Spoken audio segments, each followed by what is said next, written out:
और कैसे हैं ठीक ठाक चल रहा है? तो हम जो डिपार्टमेंट का रिस्पॉन्सिबिलिटी आपको दिए हैं कैसा चल रहा है? ठीक चल रहा है? सब काम बढ़िया चल रहा है? क्लियर चल रहा है पूरा? तो हम तुमसे कुछ कहना चाहते थे। ये कहिए 7 बजे हम तुमको कुछ गिफ्ट देना चाहते हैं, ठीक है? गिफ्ट में जैसे मुंबई में एक प्लेट और एक थार और 20 करोड़ का घर, ठीक है? बदले में तुमको क्या करके दिखाओ? देश के लिए काम करूँगा सर। तुम देश के लिए काम नहीं करोगे। तुमको बस जनता को एहसास कराना है कि हम लोग काम कर रहे हैं और जनता में हम लोग को रुपया मिलना है और कोई भी जनता मुक्ति करेगी तुमको भी ढूंढना है काम हो रहा है। हम लोगों को रुपया मिला जाता है, ठीक है? ये जिन लोगों को बस हम लोग को फाइनल तो पहुँचाना है ताकि हमको ये मिल सके, ठीक है? जय हिंद।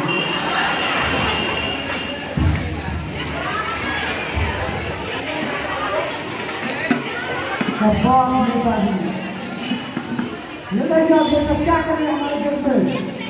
ये सब करने के लिए आपको मदद में गए हैं। क्या किए हम? सर आप अफसर को क्या क्या बोले? सारा रिपोर्ट है मेरे पास। हम क्या किया आप दिखाइए रिपोर्ट पहले।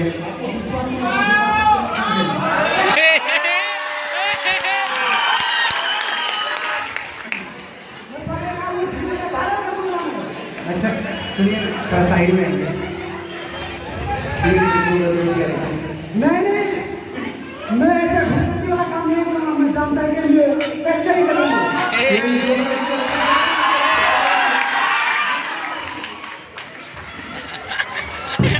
नेताजी जिंदाबाद, नेताजी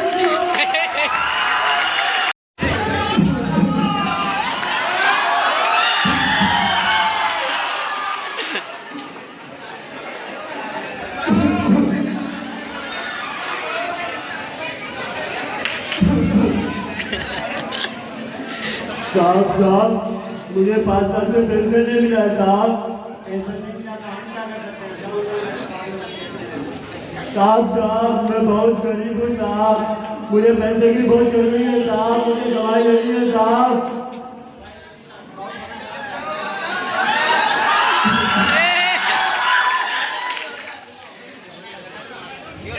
लेकिन एक बात सुनो, अगर तुमको काम आगे बढ़ाना है तो महात्मा गांधी का फोटो फाइल के अंदर जाना पड़ेगा, तब काम आगे बढ़ेगा।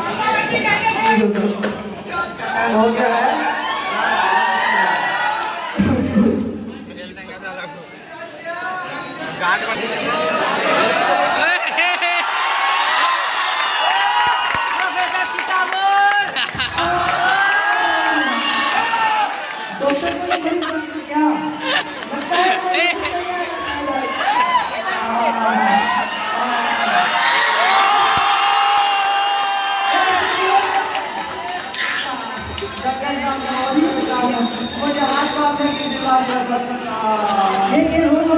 कभी कभार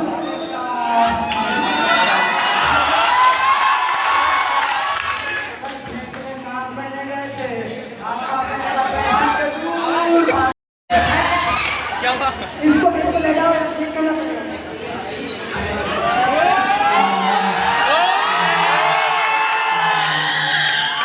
अरे बाप रे क्या करेगा मेरे साथ।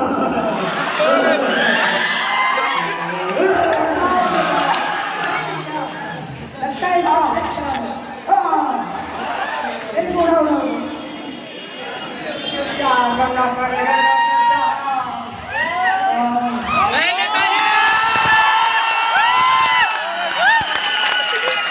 भाई, आपके साथ तो बहुत बड़ा प्रॉब्लम है। आपको करना पड़ेगा और अल्ट्रासाउंड भी करना पड़ेगा। ऑपरेशन भी करना पड़ेगा। कितना लग जाएगा डर लगता है। 2 लाख से कहीं कर सकता है। 2 लाख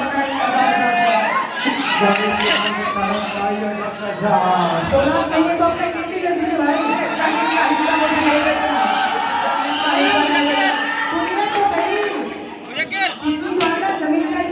नेताजी भटका बढ़ाएगा। मुझे हाथ कांपने की बीमारी और इससे पैसे पे लगा हुआ है। नेताजी से देखना पड़ेगा। नेताजी नमस्ते। क्या पता है नेताजी? क्या हुआ बताइए? अरे क्या बताएं, बहुत परेशान हूँ नेताजी। क्या परेशानी बताइए ना भाई साहब। तो यार बहुत परेशान हूँ नेताजी। अरे भाई समस्या बताइए, समाधान होगा। अरे मेरा छोटा सा हाथ कांपने वाली बीमारी तो 2 लाख मांग रहा है, बताइए उसका पैसा कहाँ से लाऊंगा? अरे भाई किसान भाई आपके लिए मैं 50,000 लोगों को इकट्ठा करूंगा, रैलियां निकालूंगा, लोगों को लगना चाहिए हम तुम्हारे साथ खड़े हैं और खुशियों का सही दाम दिलाने के लिए मैं संभव प्रयास करूंगा।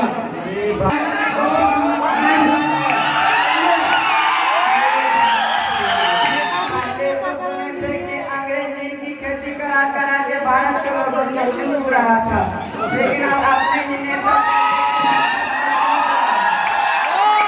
एक शायरी आ जाता है कि इलाज कराने इनका खर्चा बढ़ता गया, डॉक्टर से नेता तक पहुंचा, हर कोई अपना अपना जेब भरता गया।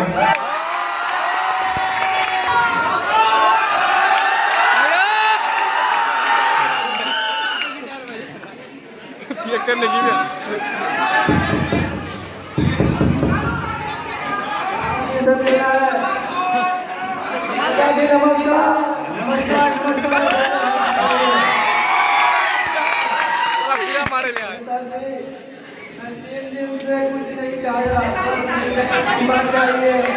अरे भूलवा में क्या, आज पूरे भारत में नशा मुक्त अभियान चलाया जा रहा है। 365 में एक दिन तो बर्दाश्त करो, नशा मत करो। हाँ बोलिए। हाँ बोलिए। अरे बुढ़वा कहकर तुम्हें लोग यहाँ पर पूरे भारत में नशा मुक्त अभियान चला रहे हैं, इससे हमको करोड़ों का फंड मिलता है, समझ में आ रहा है? यही पैसा फिर अगले इलेक्शन में तुम लोग आप वोट मांगने के लिए खर्चा कर पा रहे हैं, अगली पार्टी दे पा रहे तुम लोग, फिर तुम लोग हमको गद्दी में जाके बैठाते हो। आप तो जानते हैं ना, ये मुझे क्षमता के बिना दिन नहीं लगता। भाई साहब इसको लेके जाइए चुपचाप, ठीक है?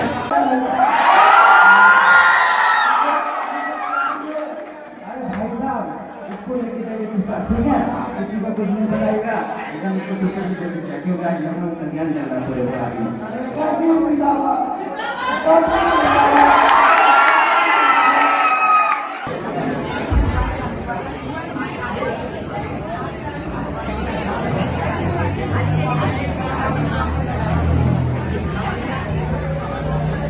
क्या हुआ भाई साहब, आप पुलिस से झाड़ू पोछा क्यों कर रहे हैं? क्या बोले भाई साहब, हम शादी किए थे पुलिस के लिए, अभी बहुत दिन झेलना पड़ रहा है। पहले क्या हो रही थी, जो सेवा करती थी, अभी क्या हो रहा, अभी को गुलाम बना के रखती भाई साहब। अभी हमको एक बार बहुत याद आता है भाई साहब, मेरा मास्टर कहता था बेटा पढ़ लो, अगर पढ़ लेते तो ये दिन में रहना पड़ता भाई साहब। आप भी क्या करेंगे भाई साहब?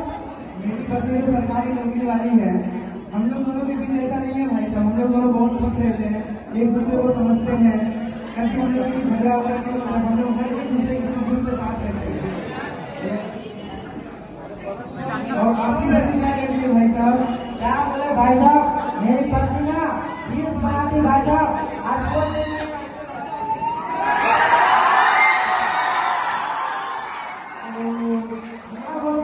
आपको बहुत मजा आता है भाई साहब।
मीडिया वाला भाई साहब, मेरा तकलीफ को दिखाइए भाई साहब, हमको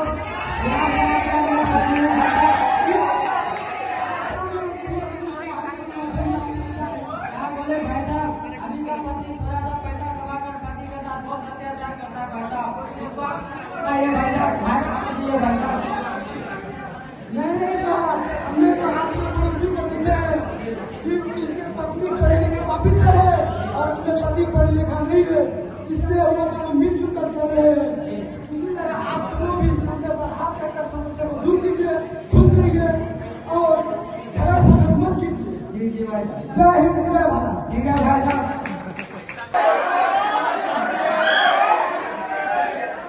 थोड़ा साथ हो जाइए। आप सभी ने तो बड़ी खुशी के साथ मजा लिया इस ड्रामा का, लेकिन सोचने की बात है जब हमारे देश में हमारे पूर्वजों ने आजादी के लिए अपने बलिदान दे दिया उस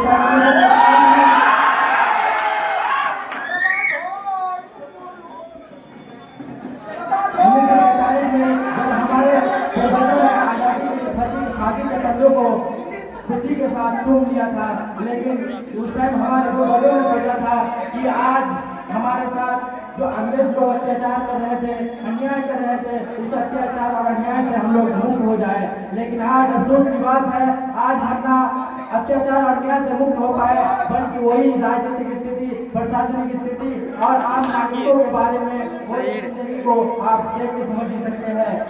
कोई बूढ़ा जो अपने जिंदगी के आखिरी स्टेज में है, अगर वो बूढ़ा को लास्ट में अपनी सरकारी नौकरी के चक्कर काटना पड़े, वह देश कैसे तरक्की करेगा? अगर कोई देश किसी देश में अभियान के नाम पर नशा हम सबके लिए हानिकारक है, लेकिन अगर उस देश में नशा मुक्त करने के लिए अगर पूरे भारत का नशा मुक्त अभियान चलाना पड़े, वह देश कैसे तरक्की करेगा? आज हम सबको सोचने की जरूरत है कि महिला और मर्द को दोनों को समानता का अधिकार दिया गया है। दोनों ही समाजों की गाड़ी के दो पहिए है, लेकिन आज अफसोस की बात है, आज महिलाएं अगर कुछ महिलाएं अगर थोड़ा बहुत पढ़ी लिखी है, पति का इज्जत करना भूल जाता है। अफसोस की बात है।